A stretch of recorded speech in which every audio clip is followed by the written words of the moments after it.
নমস্কার, আপনারা দেখছেন জেলার 1 নম্বর অনলাইন ও TV channel Birbhum RC TV. আপনাদের সঙ্গে আমি শুভাশিস। শুরু করছি আজকের সংবাদ। বিস্তারিত সংবাদে যাওয়ার আগে দেখে নেব সংবাদ শিরোনাম।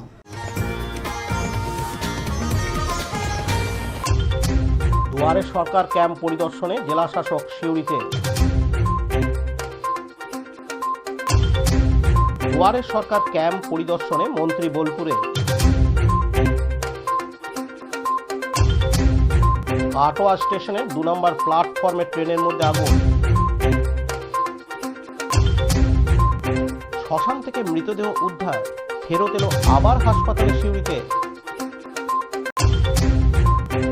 বিজেপি ছেড়ে তৃণমূল কংগ্রেসে যোগদান দুবরাজপুর ব্লকের বালিজুড়িতে। নবনির্মিত ক্লক টাওয়ারের উদ্বোধন সিউড়িতে। মহাশিবরাত্রিতে ভক্তদের ঢল, পরিদর্শনে সিউড়ির টাউনবাবু। যুবসাথী ও কৃষক বন্ধুদের জন্য দুয়ারে সরকার ক্যাম্প খয়রাতলে। পাথরচাপুরিতে দাতা বাবা বিগ ভলিবল ট্রফির উদ্বোধনে অনুব্রত মণ্ডল। এবার সংবাদ বিস্তারিত। রাজ্য সরকারের নতুন প্রকল্প মাধ্যমিক ও উচ্চ মাধ্যমিক উত্তীর্ণ হয়ে থাকা যুবক ও যুবতীদের কথা মাথায় রেখে 21 থেকে 40 বছর বয়সের ব্যক্তিরা 5 বছর 1500 টাকা করে সরকারি অনুদান পাবেন, যার নাম দেওয়া হয়েছে যুবসাথী প্রকল্প।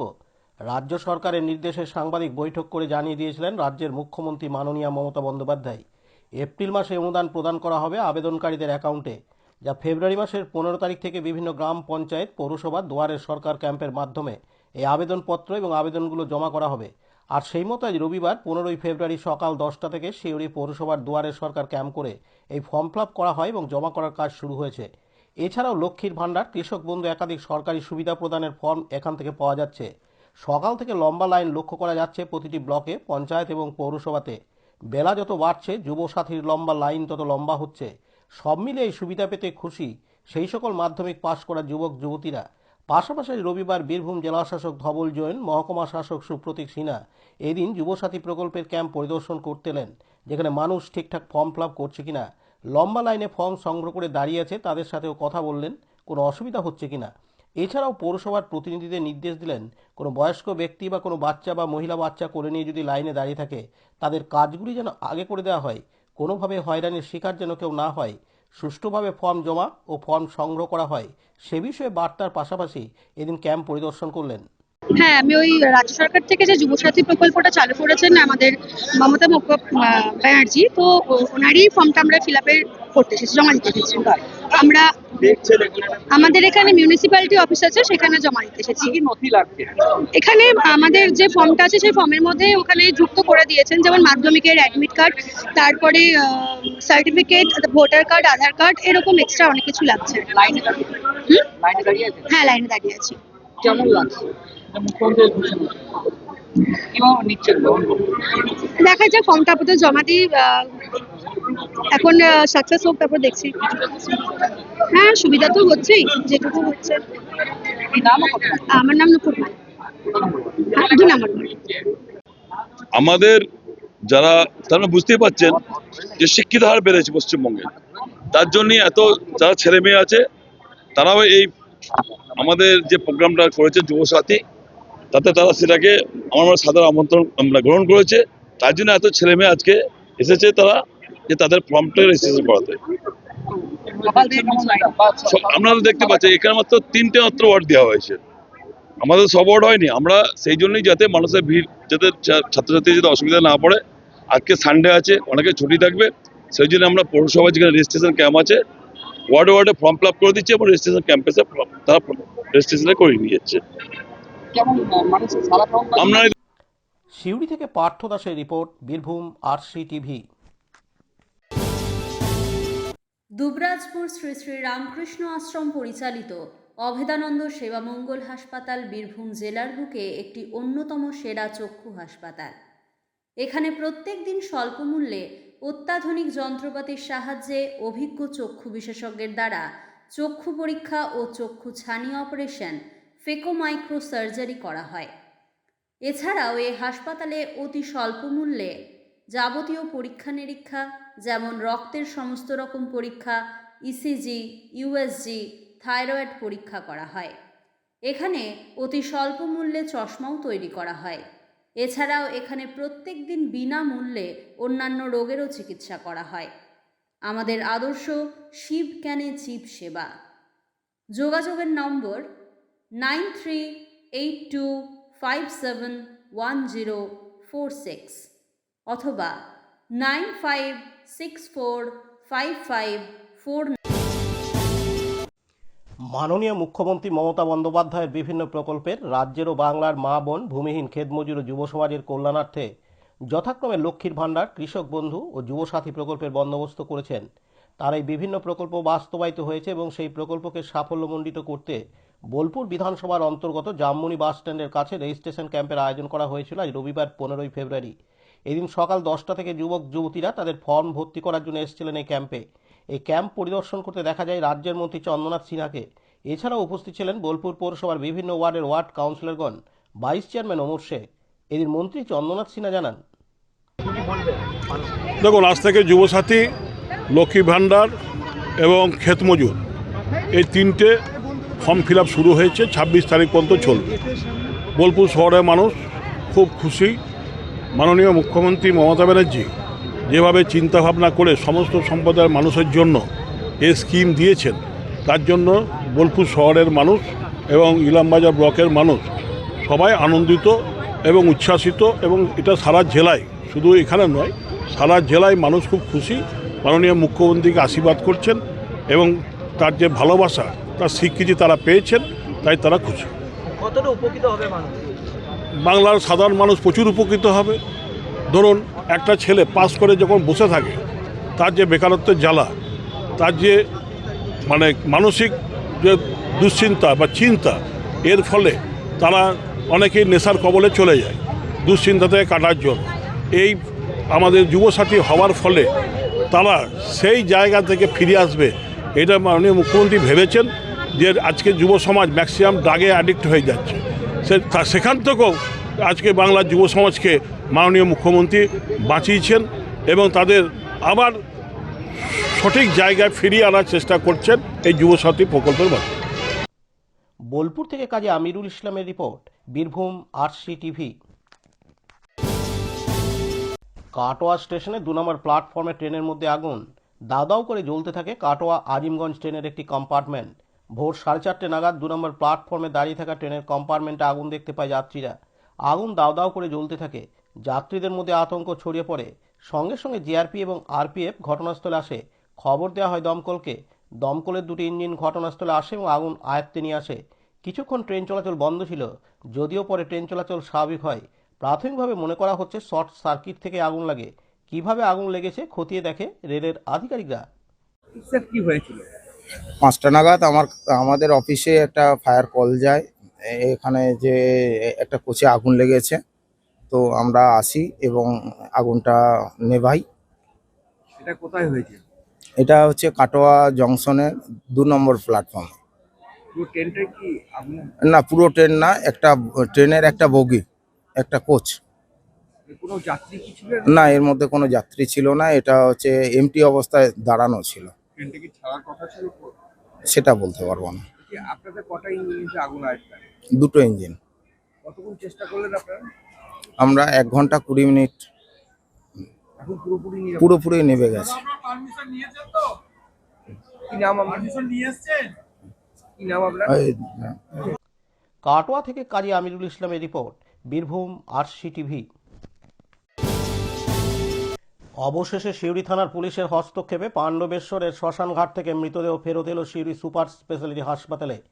গতকাল শনিবার 14 ফেব্রুয়ারি বেলা 11:30 নাগাদ কোনো কাগজপত্র না নিয়ে হাসপাতাল থেকে রাজেশ সিংয়ের মৃতদেহ নিয়ে পালিয়ে যায় আত্মীয়রা। এই ঘটনায় হাসপাতালের নিরাপত্তা নিয়ে প্রশ্ন ওঠে। এদিকে মৃতদেহ কোথায় খোঁজা শুরু হয়, খুঁজতে শুরু করে সিউড়ি থানার পুলিশ। ভর্তি করার সময় ঠিকানা দেওয়া হয়েছিল পাণ্ডবেশ্বর। সেই মতোই পশ্চিম বর্ধমানের পাণ্ডবেশ্বর থানার পুলিশের সঙ্গে যোগাযোগ করে সিউড়ি থানার পুলিশ এবং তারপরই মৃতদেহ ফিরিয়ে নিয়ে আসা হয় পাণ্ডবেশ্বরের শ্মশানঘাট থেকে। জানা গিয়েছে পোস্টমর্টমের ভয় পেয়ে মৃতদেহ নিয়ে পালিয়ে গিয়েছিল বলে জানায় তার আত্মীয়রা। জানা গিয়েছে রাজেশ সিংয়ের বাড়ি রাজস্থানের কোটার মন্দি জেলায়। পাণ্ডবেশ্বরে তার বিয়ে হয়। পাণ্ডবেশ্বরেই থাকতো সে। কয়েকদিন থেকে প্রচণ্ড অসুস্থ ছিল। গতকাল শনিবার 14 ফেব্রুয়ারি তাকে সিউড়ি হাসপাতালে ভর্তি করা হয় এবং ওই দিনই মারা যায়। তারপরই কোনো কাগজপত্র ছাড়াই তার আত্মীয়রা শ্মশানে নিয়ে চলে যায়। জানা গিয়েছে এরপর পাণ্ডবেশ্বরের শ্মশানে নিয়ে যায় দেহ সৎকারের জন্য। পুলিশ গিয়ে দেহ ফের শ্মশান থেকে সিউড়ি হাসপাতালে পাঠায়। মানবিক হয়ে সিউড়ি থানার উদ্যোগে সমস্ত কাগজপত্র নিয়ে তারা ফের মৃতদেহ নিয়ে পাণ্ডবেশ্বরের উদ্দেশ্যে রওনা দেয়। এদিন মৃতের দাদা যজ্ঞ সিং জানান, अभी सीरियस था, हमको फोन करके बोला कि तेरा भाई है, मेरे को बहुत सीरियस है, तुम आ जाके।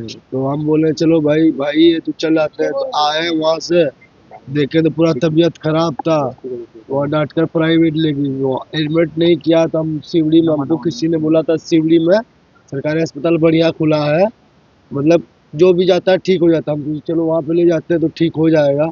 तो हम लेके गए, तो वहाँ पे जाने के बाद चेकअप किया। जैसे पहले सांस चल रहा था, उसका नाक वाक में लगाया, फिर ऊपर में लेके जाने लगा। वहाँ पे डॉक्टर साहब आया, ऐसे चेकअप किया, वो बोला कि मरीज में से। तो हम लोग तो नहीं जानते हैं, तो हम लोग बोलते हैं उधर का नियम में जिसे मर जाता है तो पोस्टमार्टम करता है। तो हम घबरा गए, दोनों मियाँ बीवी थे, बीवी मेरा प्रेग्नेंट था, उसी से डर गए हम। डरने के बाद हम तुझे भाई नहीं, माँ बाप ने, कौन लाश को संभालेगा, उसी के लिए जल्दीबाजी उठा के वहाँ से हम अपना बस्ती में जैसे गाँव समाज में उसको ले गए। गांव समाज में जाने के बाद अपना जो गांव समाज का आदमी है उसको बोला क्या, वो बोला कि तुम ऐसा क्यों काम क्यों नहीं किया, कि उसका कागज बनता है। वो हम बोला हम लोग का गांव में नहीं बनता है, इधर बनता है कि बंगाल का नियम में। हम बोला चलो भाई नहीं बनता, हम तो नहीं जानते। हम तो फिर वहाँ से फोन किया कि वहाँ पर आने के लिए बोला। हमारा सामान वामान सब कंप्लेंट कर दिया, उसको जलाने का पूरा बंदोबस्त हो गया था, फिर भी उसको लेकर आना पड़ा। बॉडी लेके आया? बूढ़ी लेके आया, पर हम लोग का नियम नहीं है कि बूढ़ी लाने के लिए। बूढ़ी एक बार चल जाता है, आरती बन जाता है, तो आरती से उसको हटाया नहीं जाता, हम लोग का नियम है। और यहाँ का नियम है जो कर रहा है, वहाँ चल गए थे घर, वहाँ सब कंप्लेंट कर दिया था, आरती वर्ती सब लगा दिया था, कपड़ा वपड़ा सब लगा दिया था वहाँ। उसका मटका वटका सब ले आए थे, लेके जाने वाले थे। उतना देर में पुलिस आ गया, गाँव समाज बोलने लगा कि उसको सिवड़ी थाना लेके जाना पड़ेगा। भाई जो गांव समाज का बात सुन के हम लोग आ गए यहाँ पे। आने के बाद अभी यहाँ उठा, अब यहाँ खड़े, बोर्ड यहाँ रखा। हमारा घर कहाँ? मेरा घर कोटा बूंदी जिला राजस्थान। आपका कौन है? भाई है मेरा। भाई भाई है। में कितना दिन से इसी का हुआ 5 साल। मेरा तो ससुराल है बिहार, मेरा ससुराल है बिहार, इसका ससुराल है पांडेसर। नाम क्या था? उसका अजय सिंह है नाम। शादी तो मेरा ही पांडेसर में हुआ। तुम लेके आए थे सिवड़ी सदर अस्पताल जो ट्रीटमेंट हाँ कर रहे हैं? हाँ, हम ही लेके आए। किसी ने हमको बोला था, हमारा जान पहचान का आदमी पहले दवाई किया था। तो वो नाम बोला क्या था जो किसका? भर्ती किया तो उसका नाम क्या था? अजय सिंह। अजय सिंह। हाँ, एज कितना है? उसका 19 साल। 19 साल है। आपने हम ही लेके उसको ये था, कोई संभालने वाला नहीं था, तो क्या करे, भाई का फर्ज बनता है, ले जाए ना। कोई कोई बोलता है कि पोस्टमार्टम कर देता है, हम लोग में नहीं होता है, दुनिया बोलने वाला बोलता है। और हमको लेकिन डर खा गए। डर खा गया, उतना डर खा गया कि संभालने वाला नहीं है। तब परिवार को बोला, परिवार भी मेरा प्रेग्नेंट है 6-7 महीना से। घबरा गया हम लोग, तब सोचे चलो भाई लेके चल जाते, कैसे भी अपना गांव में चल जाएगा, संभालने वाला संभाल लेगा। हमको भी चक्कर आया। थाने में आने के बाद ये क्या बोला? थाने में आने के बाद कुछ भी नहीं बोला, चाय वाय पिलाया, पूछा ऐसा काम, मतलब सरकार को नाम खराब नहीं होना चाहिए। अब बोला सर हम लोग को मालूम नहीं है, हम लोग नहीं जानते, बंगाल दूसरा देश से है। हॉस्पिटल में हम लोग तो सोच रहे हैं घरे लेके जाने के लिए सोच रहे हैं।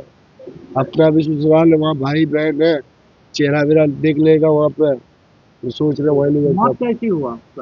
मौत क्या है, यहीं पे रह रहा था उसका ससुराल में, हमको तो मालूम नहीं, हम कल ले आए हैं, हमको मालूम नहीं है। तबीयत खराब था, जंडिस पकड़ा था, लेवर में उसको इन्फेक्शन आ गया था, दारू पीता था। माँ बाप मरने के बाद पीना चालू कर दिया। माँ बाप तो पहले ही मर गया, मेरा बाप तो कोटाई में ऐसे ही मर गया, क्या बोलेंगे सर। मैयो भी मर गया, बाप मरने के बाद माँ को देख के बाप माँ भी मर गया, क्या करेंगे। आपका नाम? मेरा नाम जुगनू सिंह। आप उसका कौन है? अजय सिंह। भैया आप कौन हो उसका? भाई है, बड़ा भैया ने? बड़ा भाई है, बड़ा भाई। बड़ा भाई है। ठीक है। সিউড়ি থেকে পার্থ দাসের রিপোর্ট, বীরভূম আরসি টিভি। দুবরাজপুরের বালিজুড়ি গ্রাম পঞ্চায়েতের বেলসরা গ্রামের 20টি পরিবারের প্রায় 100 জন বিজেপি ছেড়ে তৃণমূল কংগ্রেসে যোগদান করলেন বলে দাবি বালিজুড়ি অঞ্চল তৃণমূল কংগ্রেসের। এদিন তাদের হাতে তৃণমূল কংগ্রেসের দলীয় পতাকা তুলে দেন তৃণমূল কংগ্রেসের বালিজুড়ি অঞ্চল সভাপতি বিশ্বজিৎ দত্ত।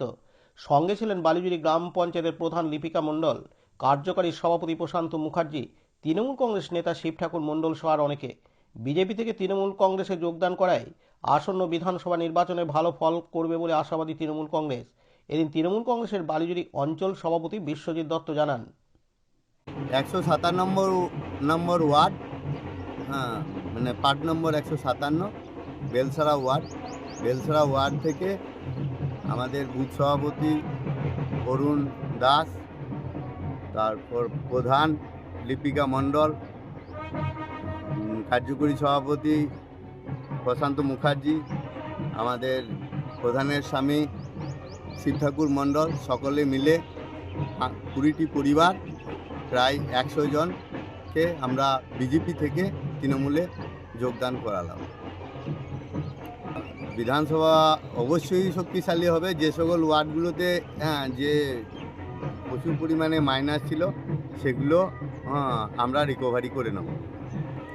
বিজেপি ছাড়লো আসলে ওনারা।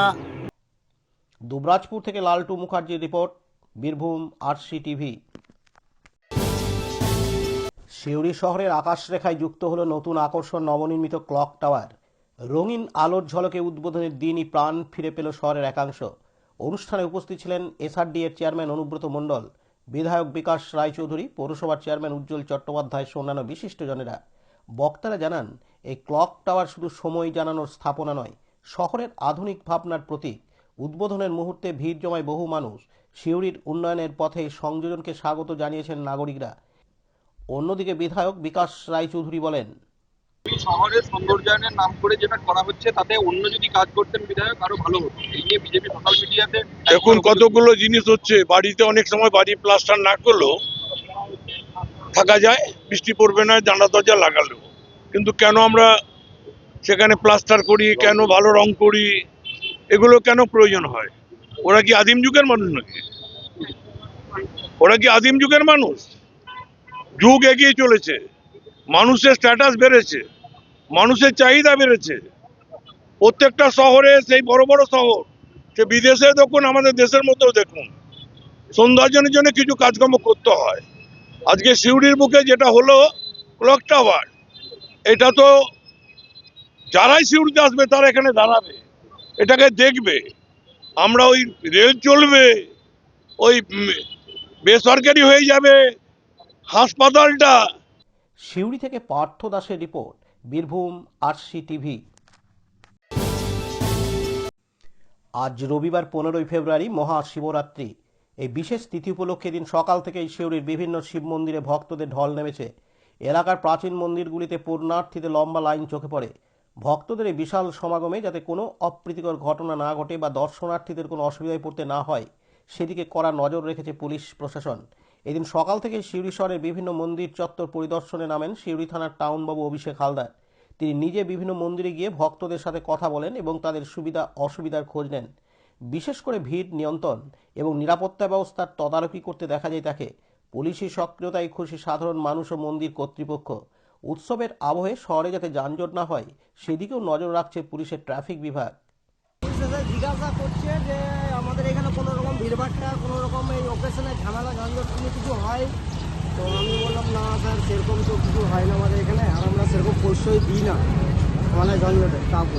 মানে না হয় আজকেই আমাদের শিবরাত্রি, আজকে সন্ধ্যে 6টা থেকে 9টা পর্যন্ত আমাদের এখানে মানে লোকজনের ভিড়ভাট্টা হয়, মেয়ে ছেলেদের, মানে বেটা ছেলেদের কোনো ইয়ে নেই, সব মেয়েদের ব্যাপার। তো মেয়েরা পুজো দেয়, পুজোই করে। সেই জন্য জিজ্ঞেস করতে এসেছিলো যে কোনো রকম অসুবিধা হয় বা শিবরাত্রির বা কিছু এসব না, কিছু হয় না। আর নেশাপত্র কিছু বলছিল এখানে, আমাদের এখানে হয় নাকি, বললাম না আমাদের এখানে ধারে পাশে হয় না, আমাদের এটা পরিবেশটা ভালো, সেরকম নেশা ভাঙ আমরা কাউকে করতেও দিই না, আর এখানে কাউকে বসতেও দিই। ভালো লাগলো যে জিজ্ঞেস করলে এসে। আর রাস্তাটা, আমার নাম দিলীপ দাস, স্থানীয় বাসিন্দা। সিউড়ি থেকে পার্থ দাসের রিপোর্ট, বীরভূম আরসি টিভি। সম্প্রতি রাজ্যের মুখ্যমন্ত্রী মমতা বন্দ্যোপাধ্যায় অন্তর্বর্তী বাজেটে ঘোষণা করেন বাংলার যুবসাথী, বাংলার ক্ষেত মজুরদের ভাতা দেওয়ার কথা। যে সমস্ত যুবকদের বয়স 21 থেকে 40 বছরের মধ্যে এবং সরকারি কাজে যুক্ত নয়, তারাই এক্ষেত্রে আবেদন করতে পারবেন। সর্বাধিক 5 বছর পর্যন্ত প্রতি মাসে 1,500 টাকা করে ভাতা পাবেন। অন্যদিকে ভূমিহীন কৃষক যারা অপরের জমিতে ভাগ চাষ করেন তারা আবেদনপত্র জমা করলে বছরের 2টি কিস্তিতে 4,000 টাকা পাবেন। আজ রবিবার 15ই ফেব্রুয়ারি থেকে আগামী 26শে ফেব্রুয়ারি পর্যন্ত আবেদনপত্র বিতরণ ও জমা নেওয়া হয় বলে সরকারিভাবে ঘোষণা করা হয়েছে। সেই মোতাবেক আজ রবিবার 15ই ফেব্রুয়ারি খয়রাশোল ব্লকের খয়রাশোল বালিকা উচ্চ বিদ্যালয়ে স্থানীয় খয়রাশোল গ্রাম পঞ্চায়েতের এলাকাবাসীদের জন্য শিবিরের মাধ্যমে ফর্ম বিতরণ ও জমা দেওয়া শুরু হয়। আবেদনপত্র তোলা ও জমা দেওয়ার ক্ষেত্রে আবেদনকারীদের ভিড় লক্ষ্য করা যায়। ছাত্রছাত্রীরা জানান, মাসে 1,500 টাকা হাতে পেলে আমরা খুবই উপকৃত হব। অন্যদিকে বাংলার ক্ষেত মজুররা বলেন, অপরের জমিতে ভাগ চাষ করার ক্ষেত্রে বছরে 4,000 টাকা পেলে চাষ করার ক্ষেত্রে বিশেষভাবে উপকৃত হব আমরা। এদিন ছাত্রী বর্ষা দে জানান, এটা নিয়ে আমরা পড়াশোনার ক্ষেত্রে কাজে লাগাবো। যেমন আমরা টিউশন কলেজ আসি, তাতে আমাদের খরচও অনেক, তাতে আমরা বাসে বা টোটোতে যে কোনো অনেক আমরা অনেক খরচা করতে পারবো। এটা মাসে কত করে পাবে টাকা? 1,500 করে। তো এটা নিয়ে তুমি উপকৃত হবে? তার জন্য রাজ্য সরকারকে অনেক অনেক ধন্যবাদ, আমাদেরকে এত সুযোগ সুবিধা করে দেওয়ার জন্য। ছোটো থেকে সব কিছুই সুবিধা দিয়েছেন, তিনি এমন কিছু পাইনি যে পাইনি, সব কিছুই সুযোগ সুবিধা দিয়েছেন, তার জন্য অনেক অনেক ধন্যবাদ। কোথায় পড়াশোনা করো তুমি? আমি এই শৈলচন্দ্র ফাল্গুনী স্মৃতি মহাবিদ্যালয়ে গ্র্যাজুয়েশন কমপ্লিট। খয়রাশোল থেকে বিপিন পাল ও শেখ রিয়াজউদ্দিনের রিপোর্ট, বীরভূম আরসি টিভি। পাথরচাপড়িতে উৎসবের আবহে শুরু হলো দাতা বাবা বিগ ভলিবল চ্যাম্পিয়ন ট্রফি। সকাল থেকে মাঠে ভিড় জমান ক্রীড়াপ্রেমীরা। প্রতিযোগিতার আনুষ্ঠানিক উদ্বোধন করেন এসআরডি এর চেয়ারম্যান অনুব্রত মণ্ডল। বক্তব্যে তিনি যুব সমাজকে খেলাধুলার মাধ্যমে এগিয়ে আসার আহ্বান জানান। উদ্বোধনের পরই শুরু হয় প্রথম ম্যাচ, আর উত্তেজনাপূর্ণ লড়াইয়ে মুখরিত হয়ে ওঠে সারা মাঠ। আয়োজকদের দাবি, সুষ্ঠুভাবে টুর্নামেন্ট সম্পন্ন করতে সব ধরনের প্রস্তুতি নেওয়া হয়েছে। এদিন এসআরডি এর চেয়ারম্যান অনুব্রত মণ্ডল জানান, খেলার উদ্বোধন বলতে ভলি টুর্নামেন্ট, লেভেলে ভলি টুর্নামেন্ট, এবং ডিস্কো এই অঞ্চলটাকে সুন্দরভাবে ঘুরিয়েছে। 40 বছর ধরে এই অঞ্চল আমরা ফিরে আসছিলাম। ডিস্ট্রিক্টের দায়িত্ব দেওয়ার পর অঞ্চলটা আমরা ফিরে পেয়েছি। চেয়ারম্যান আছে আমার সিউড়ি মিউনিসিপ্যালিটির চেয়ারম্যান, আছেন নারায়ণ হালদার, আছেন সুকুমার সাধু, আছেন এখানকার গ্রাম পঞ্চায়েতের প্রধান, আছে আমার বলাই, আছে তোমার পঞ্চায়েত সমিতির সহসভাপতি, আছেন এখানে দীপক রায়, শান্ত আছে, আরো অনেকে আছে এখানে। তাই নগরী অঞ্চল একদিন সিপিএম এর ঘাঁটি বলে পরিচিত ছিল, কিন্তু সেটা দখল করার পর বিকাশ রায়চৌধুরী যে সুন্দরভাবে সিউড়ি বিধানসভাটাকে সাজিয়েছে এবং উন্নয়নে ভরিয়ে দিয়েছে, রাজনগর থেকে সিউড়ি পর্যন্ত। চেয়ারম্যানও উদ্যোগ নিয়ে সিউড়ি মিউনিসিপ্যালিটি কাজ করছে। তাই বলবো, এই খেলা স্টার্ট হলো। দাদা বাবার সামনে আছে,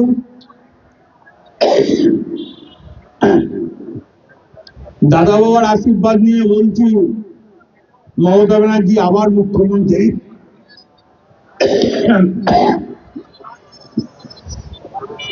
235টা সিট পাবে।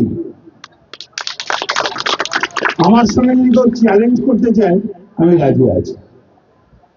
কেন পাবে জানেন? আজকে যুবদের পাশে দাঁড়ালো কে? মমতা ব্যানার্জি। লক্ষ্মী ভান্ডারে মেয়েদের পাশে দাঁড়ালো কে? মমতা ব্যানার্জি।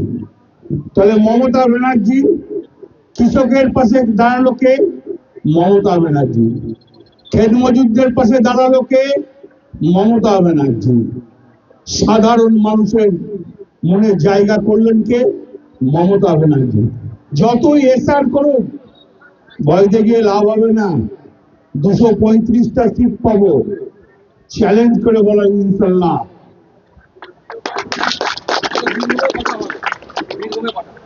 সিট কটা? আমি কোন চ্যানেল? হ্যাঁ, বাংলা খবর মানে চ্যানেল আছে লোকাল নাকি? তো লোকাল চ্যানেল তো আরো ভালো বলতে পারো কটা পাবো না। 11টায় কোনো সন্দেহ আছে নাকি? কোনো সন্দেহ আছে নাকি? নতুন যুবকরাই তো আজকে মমতা ব্যানার্জির ভবিষ্যৎ, মেয়েরা এবং ছেলেরা। দেখুন, একটা ছেলের হাত খরচা আছে, মা বাবাকে চাইতে হয়। মমতা ব্যানার্জি সেই কষ্টটা বুঝতে পারলো, তার জন্য মমতা ব্যানার্জি বললো যে 1,500 টাকা। একটা মেয়ে 25 বছর না হলে লক্ষ্মী ভান্ডার পাবে না, তাহলে 21 থেকে 25 4 বছরেও মেয়েটাও 1,500 টাকা পাবে। এ ভাবা যায়? এই চিন্তাধারা অন্য কারো ঘটে? খেলার মাঠের জন্য কি বলবেন? খেলার মাঠে তো মমতা ব্যানার্জি খেলার মাঠের জন্য খেলা তৈরি করেছে, আর তো খেলার মাঠকে সাজিয়ে দিয়েছে মমতা ব্যানার্জি। মাঝখানে তো 34 বছরে খেলাধুলো বন্ধ হয়ে গেছে। এখন যেদিকেই তাকাবেন ক্রিকেট, যেদিকেই তাকাবেন ফুটবল, যেদিকেই তাকাবেন ভলি, যেদিকেই যাবেন টেনিস, যেদিকে যাবেন ব্যাডমিন্টন, যেদিকে যাবেন টেবিল টেনিস, কি নাই খেলাতে।